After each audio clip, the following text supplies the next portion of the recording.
নতুন বছর শুরু হোক নতুনভাবে। তবে সেটা অবশ্যই প্রিয় মানুষের সাথে। হ্যালো গাইস, আসসালামু আলাইকুম। সবাই কেমন আছেন? আশা করি সবাই অনেক ভালো আছেন। আলহামদুলিল্লাহ আমরাও ভালো আছি। শুরুতেই আপনাদের সবাইকে জানাই নতুন বছরের শুভেচ্ছা, হ্যাপি নিউ ইয়ার। বাট আমাদের বিয়ের ৬ বছর হয়ে গেছে।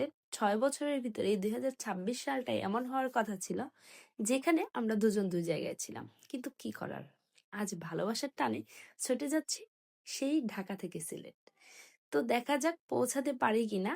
আমার লাইফে আমি ফার্স্ট টাইম এক জেলা থেকে আরেক জেলা একা যাচ্ছিলাম, তার উপর রাতের বেলা। প্রচন্ড ভয়ও লাগতেছিল, কিন্তু কি করার, সাহস করে চলেই আসলাম। আর শীতের রাতে মনটাকে রিফ্রেশ করার জন্য খেয়ে নিচ্ছিলাম ১ কাপ গরম গরম চা। চায়ের টেস্টটা আলহামদুলিল্লাহ বেশ ভালোই ছিল। আর মেয়ে তো এসে বাবাকে দেখে প্রচন্ড খুশি। ও যে রাত ২টা বাজে ওর ঘুম ভাঙছে, ওকে দেখে মনেই হচ্ছিল না। আর সিলেটে কিন্তু প্রচন্ড ঠান্ডা। আজকে তো আমাদের গাজীপুরে তাও রোদ উঠছিল, বাট এইদিকে এসে মনে হচ্ছে যে এদিকে বোধহয় সূর্যের দেখাই মিলে নাই। এখানে তো রীতিমতো কুয়াশা পড়তেছিল, বৃষ্টির মতো মনে হচ্ছিল যে এখানে কুয়াশা না, বৃষ্টি পড়তেছে। প্রচন্ড ঠান্ডা এখানে।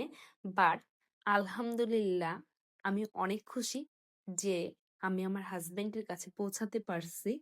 আমরা আজ একসাথে নতুন বছরটা উদযাপন করব। এতে আমি অনেক খুশি। শত ঠান্ডা হোক আর কুয়াশা হোক, শত কিছুর মাঝেও।